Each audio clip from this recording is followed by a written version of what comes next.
الرحمن الرجیم بسم اللہ الرحمن الرحیم الحمد للہ الذی کان موجودا قبل حدوث الاشیاء ویبقى بعد فناء الاشیاء تفرد بالاولیت والقدم فوسم كل شيء ما أداه بالفناء والعدم كما قال عز شانه كل شيء حالك إلا وجهه وكل نفس ذائقة الموت وقال كل من عليها فان ويبقى وجه ربك ذو الجلال والإكرام اما بعد فقد قال الله سبحانه وتعالى في كتابه المجيد وفرقانه الحميد وقوله الحق وهو أصدق القائلين بسم الله الرحمن الرحيم اهدنا الصراط المستقيم صراط الذين أنعمت عليهم غير المغضوب عليهم ولا الضالین۔ بلندتر صلوات پڑھیں۔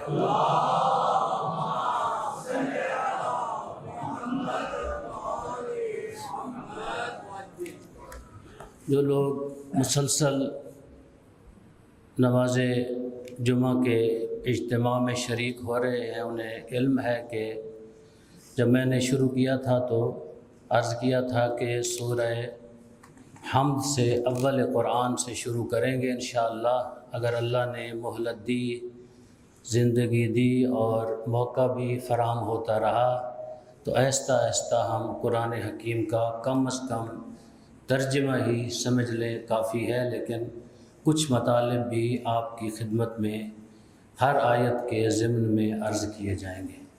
آج کی آیت اہدنا الصراط المستقیم، اس کے دو معنی ہیں، ہمیں سیدھے راستے پہ قائم رکھ یا ہمیں سیدھا راستہ دکھا۔ کوئی فرق نہیں ہے، سیدھا راستہ بھی، انسان خطا کار ہے، ہمیشہ غلطیاں کرتا ہے۔ اگر انسان یہ کہے کہ ہمیں سیدھا راستہ دکھا تو یہ بھی کوئی ایسی بات نہیں ہے کہ جس میں کوئی مذائقہ ہو کہ انسان پریشان ہو جائے کہ کیا میں نے سیدھا راستہ نہیں دیکھا۔ ہر وقت معصوم فرماتے ہیں آپ یہ دعا کیا کریں کہ آپ جس طرح سیدھے راستے پہ ہیں اسی طرح قائم و دائم رہیں۔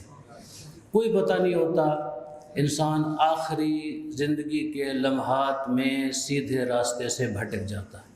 کئی ایک لوگ ہیں، میں یہاں کیونکہ نام لینا مناسب نہیں، کوئی دنیا سے چلے گئے ہیں، کچھ ابھی زندہ ہیں، سیدھے راستے سے بھٹک گئے، حتیٰ یہاں تک چلے گئے کہ انہوں نے مکتب اہل بیت کو چھوڑ کر مکتب کس کو قبول کیا؟ ان لوگوں کو جو بنی امیہ کا مکتب ہے، اور عام بندے نہیں، آپ مومنین نہیں، عالم، ایک ایسا بندہ جو اجتہاد پہ فائز، تو وہ گمراہ ہو گئے۔ یعنی گمراہی تو ہر لمحے انسان جو ہے ہمیشہ دعا کرے کہ اللہ ہمیں سیدھے راستے پہ قائم رکھے۔ سیدھا راستہ ہے کیا؟ کون سا سیدھا راستہ ہے؟ اللہ فرماتا ہے حق کا راستہ سیدھا ہے۔ اللہ تعالیٰ فرماتا ہے کہ سیدھا راستہ ہمارے دین کا راستہ سیدھا ہے۔ پھر اللہ تعالیٰ سورہ یاسین کے اندر آیت نمبر 60 اور 61 کے اندر اللہ تعالیٰ فرماتا ہے کہ سیدھا راستہ ہے کیا؟ وَأَنِعْبُدُونِي هَذَا صِرَاطٌ مُسْتَقِيمٌ، میری بندگی ہی سیدھا راستہ ہے، میری عبادت ہی سیدھا راستہ ہے۔ فرض کریں ایک بندہ اللہ کی عبادت نہیں کرتا تو سیدھے راستے پہ نہیں ہے، اگر وہ نماز نہیں پڑھتا تو وہ سیدھے راستے پہ نہیں ہے، وہ بھٹکا ہوا ہے۔ چھٹے امام جعفر صادق علیہ السلام سے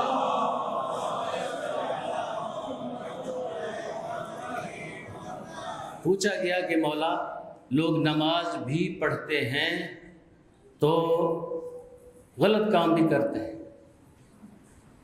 اللہ تو فرماتا ہے کہ جو میری عبادت کرے وہ سیدھے راستے پہ ہے۔ آپ نے فرمایا کہ وہ لوگ جو نماز کو فقط زبانی پڑھتے ہیں وہ سیدھے راستے پہ نہیں، جن کے قلوب کے اندر نماز راسخ ہو چکی ہے وہ سیدھے راستے پہ ہے۔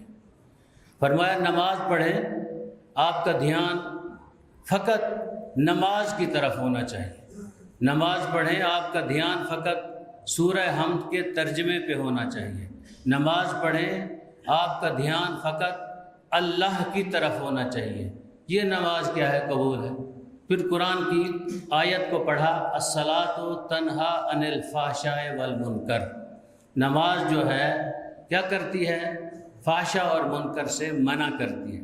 جو بندہ صحیح نمازی ہے، صحیح طریقے سے اللہ والا بن گیا ہے تو اللہ اس کی مدد کرتا ہے، اللہ اس کو ہمیشہ سیدھے راستے پہ رکھتا ہے۔ پھر آگے جا کے اگلی آیت میں فرمایا قرآن حکیم میں کہ سیدھا راستہ کیا ہے؟ سیدھا راستہ وہ ہے کہ جس میں آپ اللہ کی رسی کو مضبوطی سے پکڑ لیں، یہ سیدھا راستہ ہے۔ آیا نماز میں ہم نے اللہ کی رسی کو پکڑا ہوا ہے؟ قرآن حکیم میں ہے وَاعْتَصِمُوا بِحَبْلِ اللَّهِ جَمِيعًا وَلَا تَفَرَّقُوا۔ اللہ کی رسی کو مضبوطی سے پکڑ لو، گمراہ نہیں ہوگے۔ معصوم سے پوچھا گیا مولا اللہ کی رسی کیا ہے؟ فرمایا اللہ کی رسی ہم ہیں، ہم حبل اللہ ہیں، ہم اللہ کی رسی ہیں۔ جو ہمارے ساتھ صحیح تمسک رکھتا ہے وہ کبھی بھٹک نہیں سکتا، وہ سیدھے راستے پہ رہتا ہے۔ خود امیر المومنین علی ابن ابی طالب کے بارے میں ہے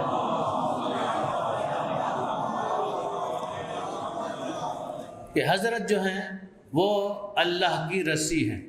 امیر المومنین ایسی شخصیت ہیں، کل میں سوچ رہا تھا ایسی شخصیت ہیں، اللہ نے ایسے کمالات، ایسے فضائل عطا کیے ہیں میرے آقا امیر المومنین کو۔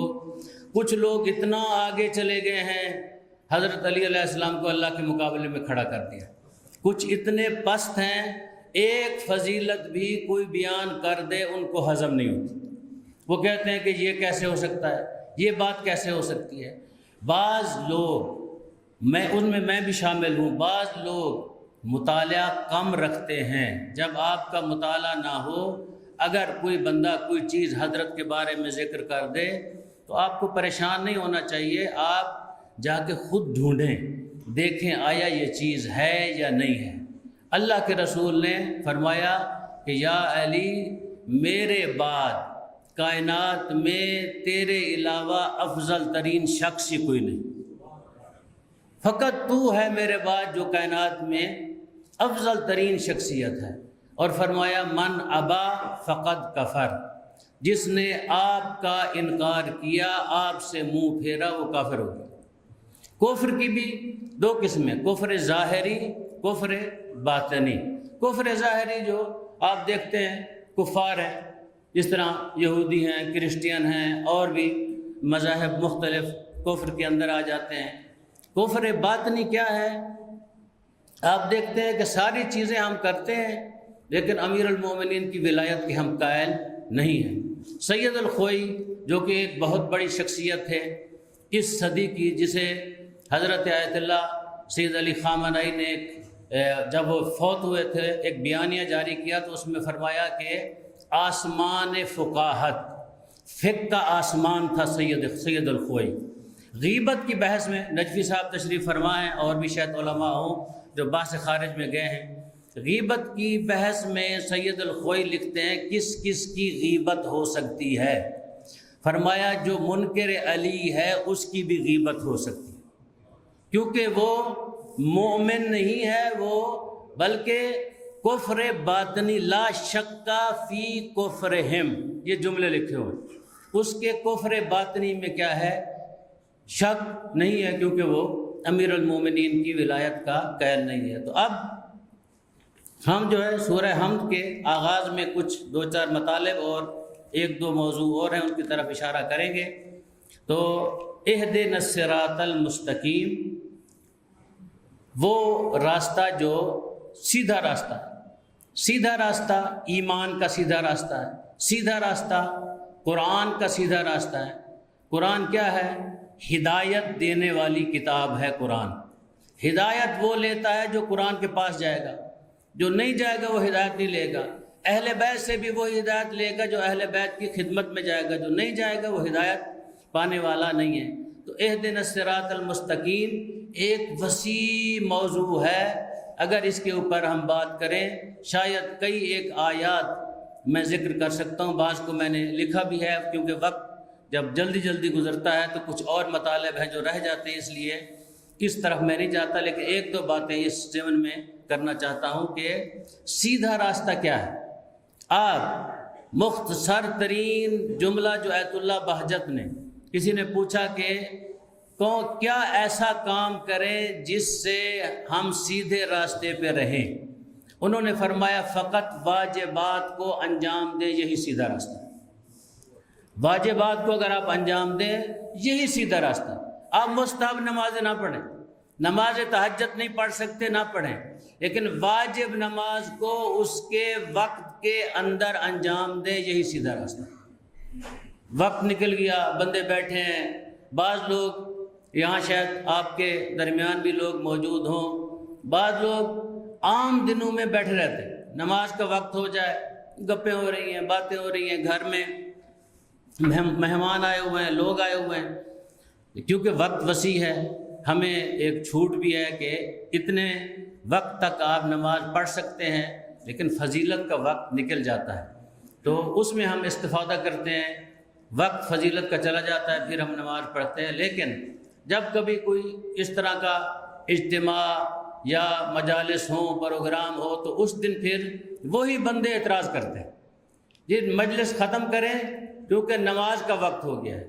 وہ بندہ حق رکھتا ہے اس بات کا جو ہمیشہ نماز کو وقت پہ پڑھتا ہو، وہ بندہ حق نہیں رکھتا کہ جو ہمیشہ نماز اول وقت میں نہیں پڑھتا لیکن مجلس ہو رہی ہے تو وہ آ گیا، جناب کیونکہ میں صدر ہوں، میں سیکرٹری ہوں، میں یہاں کا سربراہ ہوں، میں یہاں کا پرنسپل ہوں، یا میں یہاں کا انچارج ہوں، اس لیے میں نے اس کو بند کرانا ہے لوگوں کو دکھانے کے لیے۔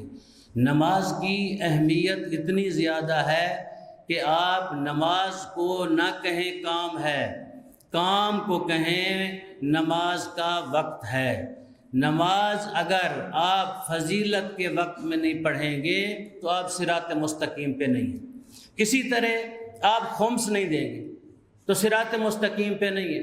خمس ایک ایسا مسئلہ ہے، اکثر مومنین جو یہاں تشریف فرما ہیں بہت سارے جانتے بھی ہوں گے، خمس اسی طرح واجب ہے جس طرح نماز واجب ہے۔ اگر آپ نہیں دیں گے تو پھر جیسے جو بندہ وقت پہ نماز نہیں پڑھتا اس کو حق نہیں ہے، مجلس ہو رہی ہو تو وہ کہے اس کو بند کرو، نماز کا وقت ہے، ایسے ہی یہ بندہ حق نہیں رکھتا دشمن سیدہ پہ لعنت کرنے کا، کیونکہ اسی صف میں کھڑا ہے، یہ بھی خمس نہیں دے رہا، اس نے بھی جناب سیدہ کا حق کھایا تھا، اسی لیے تو ہم اس سے بیزاری کرتے ہیں، دوری اختیار کرتے ہیں، خود بھی ہم بھی نہیں دے رہے۔ خمس ایسی چیز ہے کہ کوئی مشکل نہیں ہے، آغاز میں شاید جو بڑی تجارت یا بڑا کاروبار رکھتے ہیں ان کے لیے مشکل ہو، لیکن جو عام لوگ ہیں ان کے لیے کوئی مشکل نہیں ہے۔ پہلی دفعہ تھوڑا سا مشکل ہے کہ آپ سارے مال کا خمس نکالیں گے، پھر سال میں ایک دن ہوگا جس میں بچت کے اوپر اور جو چیزیں کچن کے اندر ہیں اس کے اوپر کیا ہے خمس ہوگا۔ تو خمس بھی کیا ہے؟ صراط مستقیم ہے۔ اسی طرح زکوٰۃ بھی کیا ہے؟ صراط مستقیم ہے۔ اگر آپ کی گندم نصاب پہ پہنچ گئی ہے، وہ سارے شرائط پورے کرتی ہے، تو پھر زکوٰۃ بھی آپ کو دینی پڑے گی۔ مکتب اہل بیت میں پیسوں کے اوپر مستحب ہے زکوٰۃ دینا، واجب نہیں ہے۔ مستحب زکوٰۃ تو آپ سارا سال دے سکتے ہیں اور خرچ کر سکتے ہیں۔ اسی طرح آپ ان چیزوں کے ساتھ حج بھی صراط مستقیم ہے۔ اگر حج واجب ہے، جان بوجھ کے حج کو آپ نے انجام نہیں دیا تو کیا ہوگا؟ وہ قضا ہو جائے گی، آپ کے اوپر رہے گی، جب تک آپ زندہ ہیں آپ کو حج کرنی پڑے گی۔ اگر وہ رقم آپ سے ضائع ہو گئی ہے تو پھر آپ نے کیا ہے گناہ کیا ہے، حج واجب تھا، حج پہ آپ نہیں گئے۔ اسی طرح باقی فروع دین بھی ان میں کیا ہے روزہ ہے۔ ماہ رمضان آتا ہے، ماہ رمضان میں ہم دیکھتے ہیں بڑی بڑی مجالس پروگرام ہوتے ہیں، آپ لوگ بلاتے ہیں علماء خطباء ذاکرین کو، وہ بھی کھا رہے ہوتے ہیں، مومنین بھی کھا رہے ہوتے ہیں۔ تو ایسے بندے کو جو واجب الہی کا تارک ہے اس کو حق نہیں ہے وہ ممبر پہ آئے اور آپ کو آ کے نصیحت کرے، آ کے آپ کے دینی معاملات کو ڈسکس کرے۔ آپ ایک حد و حدود معین کریں ہر ایک کے لیے۔ میری ایک حد ہے، میں اس جگہ پہ کھڑا ہو کے کوئی فتویٰ جاری نہیں کر سکتا۔ فتویٰ جاری کرنا ایک مرجع مجتہد کا کام ہے۔ قبلہ صاحب کیونکہ اس مقام پہ فائز ہیں، وہ اگر جاری کرنا چاہیں کر سکتے ہیں۔ تو باقی علماء کرام کے پاس وہ درجہ نہیں ہے کہ یہاں آ کے کہیں کہ میرا فتویٰ یہ ہے۔ میں ناقل ضرور ہو سکتا ہوں، کسی مرجع کا فتویٰ نقل کروں، حدیث کو نقل کروں، لیکن اپنا فتویٰ نہیں دے سکتا۔ اسی طرح ایک خطیب ہے، واعظ ہے، اس کا کام ہے مجلس پڑھنا۔ اس کا کام یہ نہیں ہے کہ کہے کہ آج میں آپ کو وہ بات بتاتا ہوں جو مجتہد کو بھی پتہ نہیں۔ یعنی ایسے ایسے بعض لوگ ممبر پہ آتے ہیں جو کہتے ہیں کہ مجتہد کو اس بات کا پتہ نہیں، مجھے پتہ ہے۔ تو یہ ساری چیزیں کس میں آتی ہیں؟ صراط مستقیم میں۔ اگر آپ کسی کو کسی چیز سے منع نہیں کریں گے، غلط راستے پہ جا رہا ہے، تو آپ نے صراط مستقیم کی خلاف ورزی کی ہے۔ اسی مسجد میں یہ ایک چھوٹی سی جگہ ہے، اس میں بھی جو انتظامیہ ہے اگر ان کے بنائے ہوئے اصول سے ہٹ کے آپ کام کریں گے تو صراط مستقیم سے کیا ہے آپ ہٹ گئے ہیں۔ تو آپ ہر روز کہتے ہیں اہدنا الصراط المستقیم، ہمیں سیدھا راستہ دکھا یا سیدھے راستے پہ قائم رکھ۔ تو وہ سیدھا راستہ جو ہے ہر ایک کام میں، آپ کے گھر میں بھی یہی صراط مستقیم پہ آپ کو چلنا پڑے گا۔ یہ نہیں ہے گھر میں جائیں چودھری بن کے جا کے وہاں بیٹھ جائیں۔ گھر میں جائیں، آپ کی اہلیہ آپ کی خادمہ نہیں ہے، وہ جس طرح اللہ نے آپ کو عزت شرف عطا کیا ہے اس کو بھی عطا کیا ہے۔ آپ اس کے ساتھ کام کروائیں گھر کے، حتیٰ کھانا بنوانے میں مدد کریں۔ امیر المومنین علی ابن ابی طالب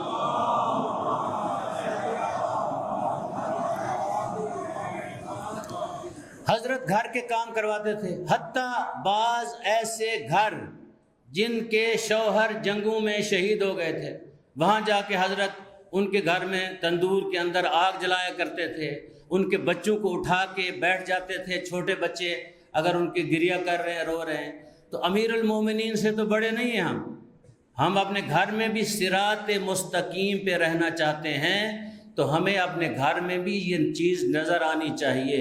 بعض لوگ حتیٰ مولوی صاحبان بھی جب باہر آئیں تو آپ کو ایسی ایسی باتیں بتائیں گے، آپ سمجھیں گے کہ یہ گھر میں بھی ایسے رحیم و کریم ہوں گے، لیکن ان کے گھر میں کوئی اخلاق اچھا نہیں ہوتا۔ صحابی رسول بھی ہو، آپ اور میں تو صحابی رسول نہیں ہے نا، صحابی رسول بھی ہو، اگر دنیا سے چلا جائے وہ صراط مستقیم پہ نہیں تھا تو اللہ کا رسول بھی اس کی قبر پہ جا کر اس کو نجات نہیں دلوا سکتا جب تک اس کی اہلیہ یا اس کی ماں اس کو معاف نہیں کرے۔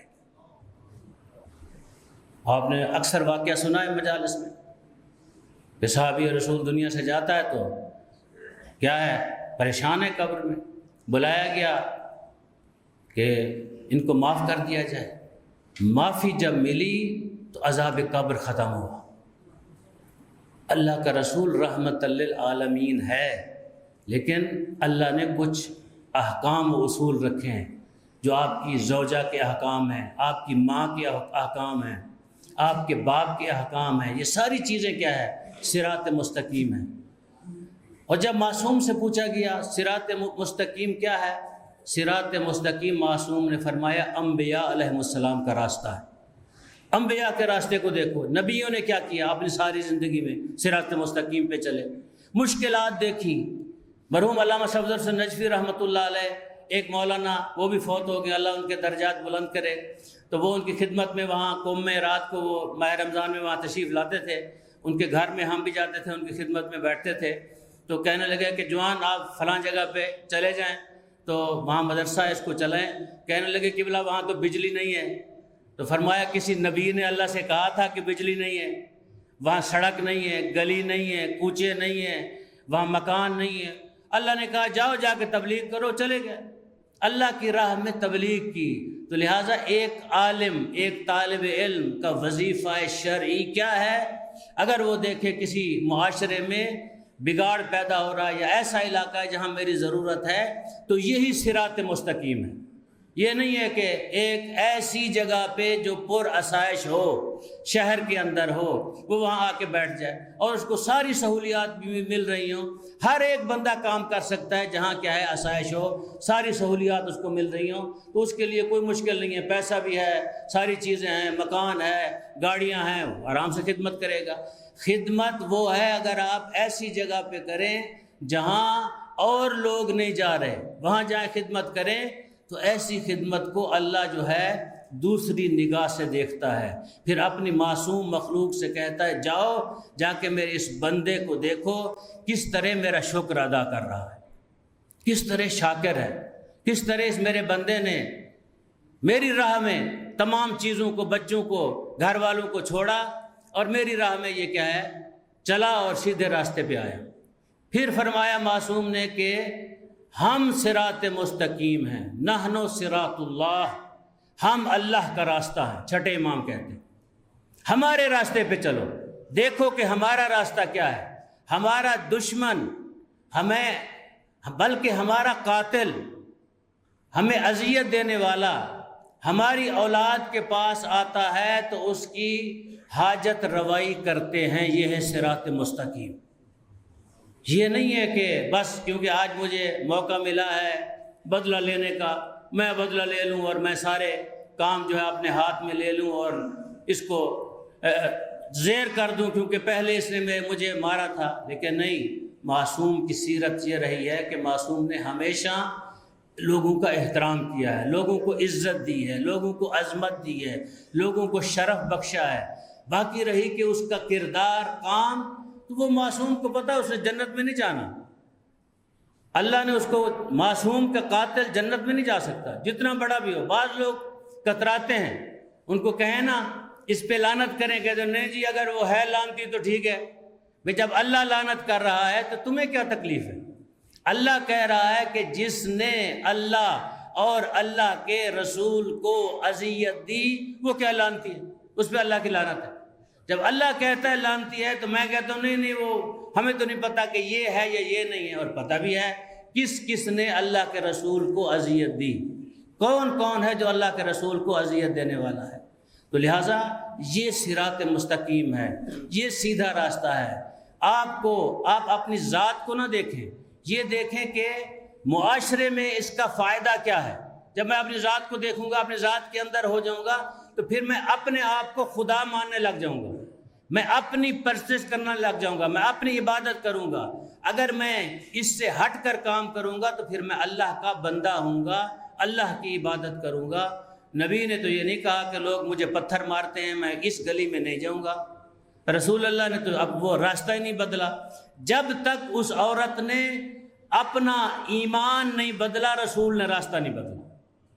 جب تک حضرت نوح علیہ السلام نے اپنی اس بڑی لمبی چوڑی تبلیغ میں، یہ بھی ایک بات آپ کی خدمت میں عرض کروں، بعض لوگ بے صبرے ہوتے ہیں۔ فرض کریں ہمارے بزرگ ہیں نجم الحسن شاہ صاحب، یہ کہیں گے کہ فلاں مولانا فلاں جگہ پہ گئے، انہوں نے 10 بندے ٹھیک نہیں کیے۔ حضرت نوح علیہ السلام کے بارے میں ملتا ہے زیادہ سے زیادہ 12 سے 14 بندے حضرت نوح علیہ السلام نے ٹھیک کیے تھے۔ اللہ نے کہا نوح یہ تیری تبلیغ جو ساری کی ہے یہی مجھے قبول ہے، تو نے 12 بندوں کو بندہ بنا دیا ہے۔ اگر ایک بندہ بھی کسی کی وجہ سے بندہ بن جاتا ہے تو اللہ اس کی تبلیغ کو قبول بھی کرتا ہے، اس کے اجر کو ضائع نہیں کرتا۔ کتنے 100 سال تبلیغ کی، 12-14 بندوں کو راہ راست پہ لا سکے، باقی بندے راہ راست پہ نہیں آئے۔ آخر زمان نبی کو دیکھیں، مدینہ میں کتنے لوگ تھے، ارد گرد سارے بیٹھنے والے تھے۔ یہ قرآن حکیم میں سورہ منافقون بھی ہے، پہلی آیات میں بھی منافقین کا تذکرہ ہے۔ تو کون لوگ تھے؟ بیٹھنے والے زیادہ تھے، ماننے والے کم تھے۔ ایسے لوگ بھی تھے جن کی بشارت حضرت نے دی تھی کہ یا علی بعض لوگ ایسے ہیں میری زندگی میں نہیں آئے میرے پاس، لیکن میری زندگی کے بعد، میرے دنیا سے جانے کے بعد میرے راستے پہ کھڑے ہوں گے اور تیرے ساتھ ہوں گے۔ تو ایسے لوگ بھی تھے، ان کی بھی بشارت حضرت نے اپنی زندگی میں دی، ایسے لوگ بھی موجود تھے۔ یہ ہے صراط مستقیم۔ صراط مستقیم ایک وسیع موضوع ہے۔ وہ کون ہے؟ اہدنا الصراط المستقیم، وہ راستہ جو سیدھا راستہ ہے کن کا ہے؟ صراط الذین، ان لوگوں کا راستہ ہے انعمت علیہم، جن کے اوپر اللہ کی نعمتوں کا نزول ہوتا ہے۔ وہ کون ہیں؟ انبیاء علیہم السلام۔ وہ کون ہیں؟ ائمہ معصومین علیہم السلام۔ وہ کون ہیں؟ چھٹے امام کہتے ہیں سب سے بڑی فرد صراط مستقیم کی ہمارے جد علی ابن ابی طالب ہیں۔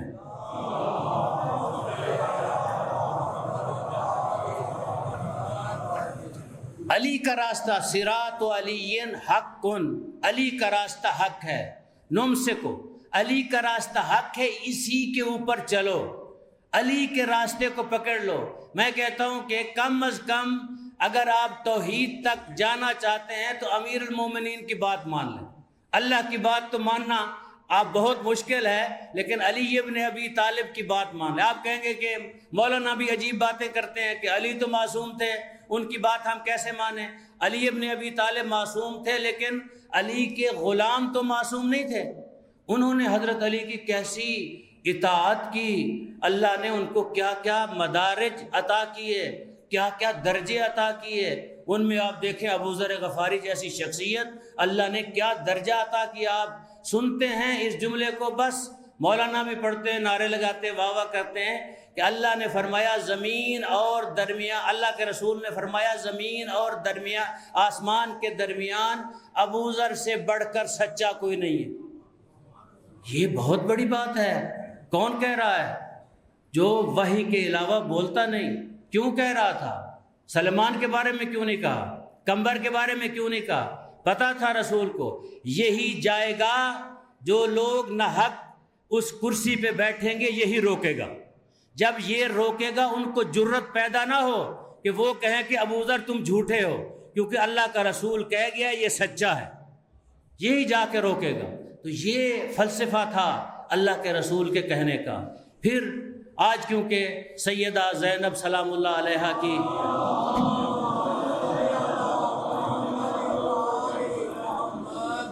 ایک روایت کے مطابق ولادت کا دن ہے، جمعہ کا دن بھی ہے۔ ایک روایت ہے کہ شعبان میں بی بی کی ولادت ہے۔ بی بی کے لیے 2 جملے کافی ہیں۔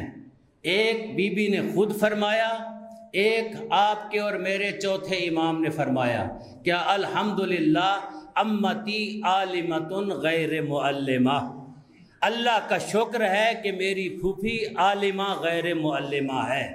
زینب سلام اللہ علیہا کا علم، فضل، شرف، کرامت اتنی بلند تھی کہ خود چھٹے امام فخر کرتے تھے، فرماتے تھے کہ ہمارے لیے اور ہمارے ماننے والوں کے لیے ہماری جدہ زینب کافی ہے۔ جو جناب سیدہ کو معرفت کے ساتھ مانے گا، اللہ اس کو بغیر حساب و کتاب کے جنت میں داخل کرے گا۔ جناب سیدہ کو پڑھا کریں، جناب زینب سلام اللہ علیہا کو۔ جناب زینب سلام اللہ علیہا کائنات میں وہ با عظمت اور با کردار بی بی ہیں۔ رسول اللہ نے فرمایا زینب مثل خدیجۃ الکبریٰ، زینب کی مثال ایسے ہے جیسے خدیجۃ الکبریٰ کی مثال ہے۔ پوچھا گیا یا رسول اللہ وہ کیسے؟ کہا جس طرح خدیجہ نے اپنا سارا مال راہ خدا میں خرچ کیا ہے، زینب بھی اسی طرح کرے گی۔ جس طرح خدیجہ کی اولاد راہ خدا میں خرچ ہوگی، زینب بھی اپنی اولاد کو راہ خدا میں خرچ کرے گی۔ پھر مسکرائے، فرمانے لگے ایک درجہ میری بیٹی زینب کا خدیجہ سے بلند ہے۔ کہا کیسے؟ پوچھنے والے نے فرمانے لگے کہ خدیجہ نے راہ خدا میں اپنی عزیز ترین چیز کو قربان نہیں کیا، وہ ہے پردہ۔ زینب سلام اللہ علیہا عزیز ترین چیز کو بھی راہ خدا میں کیا ہے؟ وہ خرچ کریں گی۔ ایک جملہ خود بی بی نے کہا ایک صلوات پڑھیں بلند آواز سے۔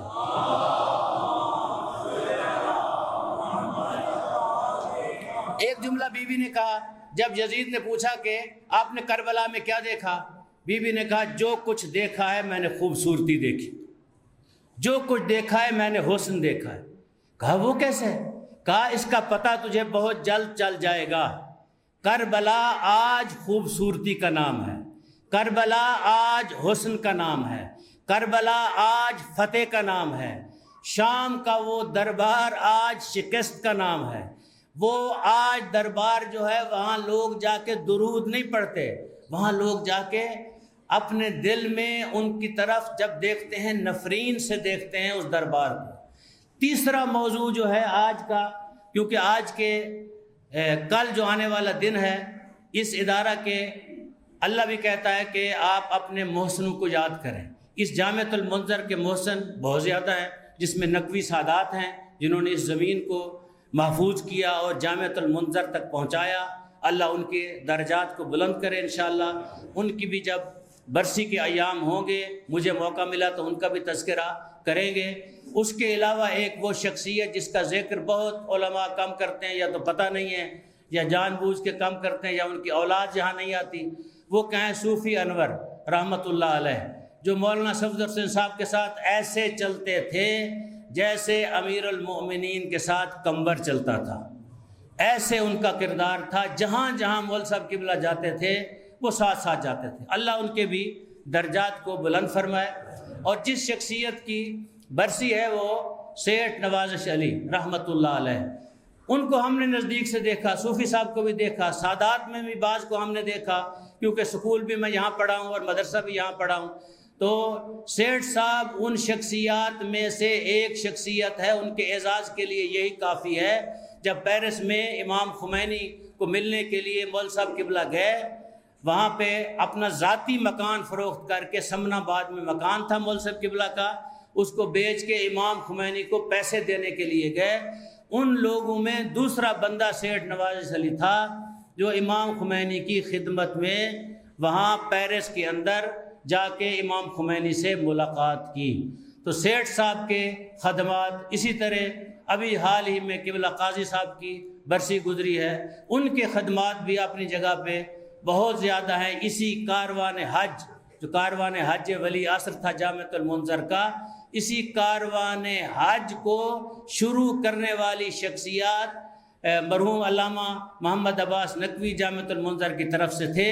لیکن مجھے یاد ہے ایران سے وہ جاتے تھے تو قاضی صاحب قبلہ ان کے لیے ویزوں کا بندوبست کیا کرتے تھے، جس میں خود سیٹھ صاحب بھی ہوتے تھے، یہ لوگ جاتے تھے تو وہاں ویزوں کا بندوبست ہوتا تھا اور یہ وہاں جا کے حج میں مشرف ہوتے تھے۔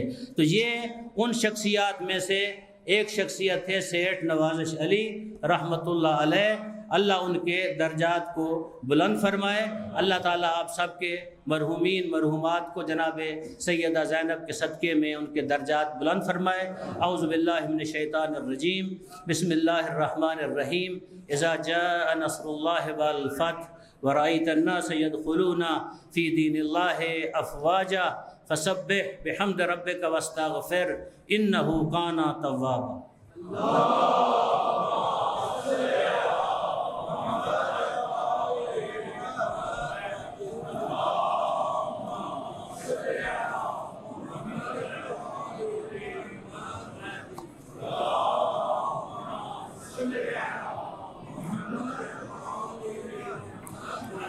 اعوذ باللہ من الشیطان الرجیم، بسم اللہ الرحمن الرحیم۔